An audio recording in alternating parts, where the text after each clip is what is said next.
Welcome back to TommyBoxing, guys, and today we got to talk about the IBF. What is happening with the title, the drama with Jai, who it's going to go to now. There's so much stuff happening with this belt. We just have to talk about it. As you guys already know, MF Pro's having their first card. Derek Chisora and Deontay Wilder, huge heavyweight clash, and I'm excited for it.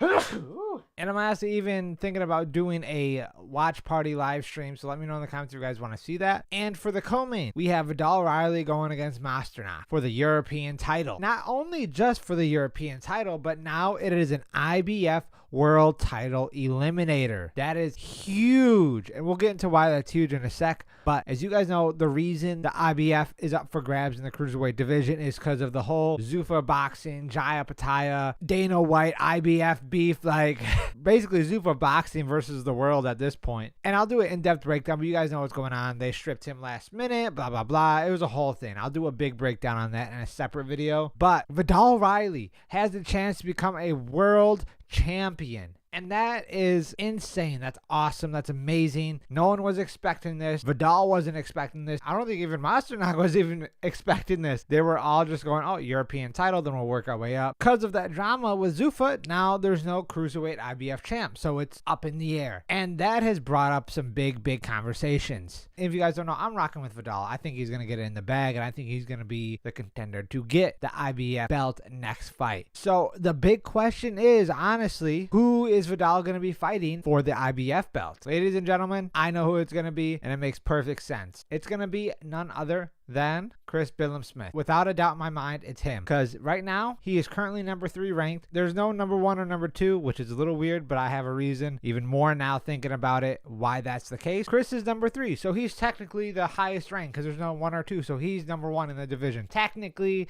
even though there's no 1 or 2 ranked in the IBF at this moment in the cruiserweight division. And Masternak's ranked number 4. Viddal is 7. The reason I also think it's going to be Chris is because if you look at his resume, his last fight was with none other than Brandon Clant. You know who Brandon just fought? Jai. I am under the belief, and this is pure speculation, no actual confirmation, minus the rankings, I think this was always going to be the plan for Chris to fight for the IBF again, was because I think they're going to be like, oh, look how Jai performed against Brandon versus how Chris performed with Brandon. So I think they're like, look it, we had the same opponent, I obviously did better, blah, blah, blah. I think it was leading up to that, and then it was going to be Jai and Chris. Now that the IBF belt is no longer in or associated with Zuffa Boxing, it's created this weird ripple effect for the IBF. They're like, well, where do we go? Like, what can we do? And they're looking, they're like, wait, who's fighting right now? Who would be a good name? What promotion's making a lot of noise right now? Blah, blah, blah.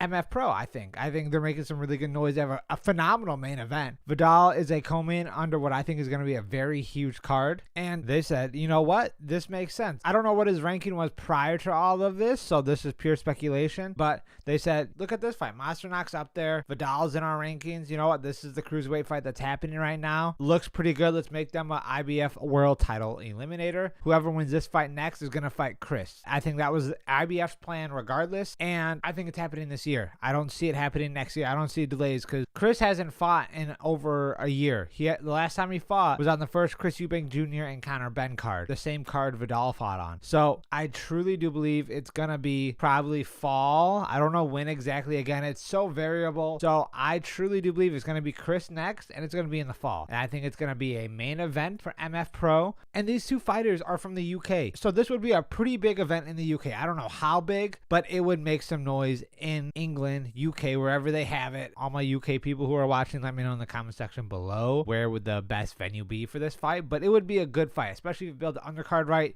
They can fill up seats. So I don't see anyone else fighting for the IBF belt rather than Chris. I really don't. Obviously, Jai's never touching any belt again besides the Zuffa belt. Again, I plan to do a whole in-depth breakdown on that whole Jaya Pataya Zuffa Boxing Dana White situation of Zuffa as a whole and stuff. So make sure you subscribe so you guys stay tuned for that, because I've been doing a lot of research on that.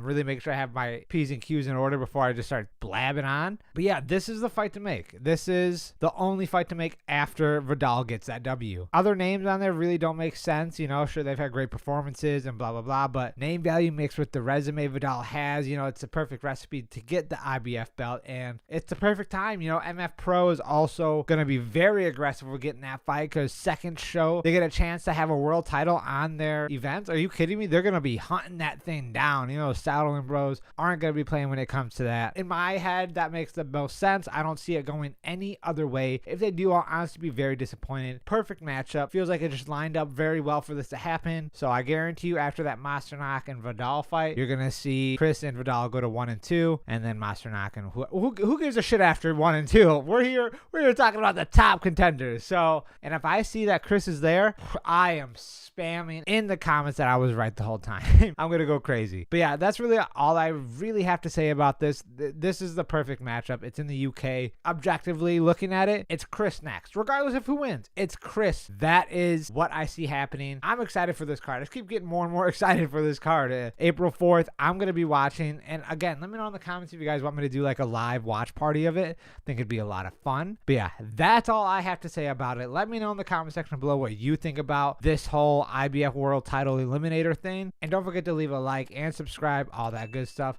And I'll see you guys in the next one.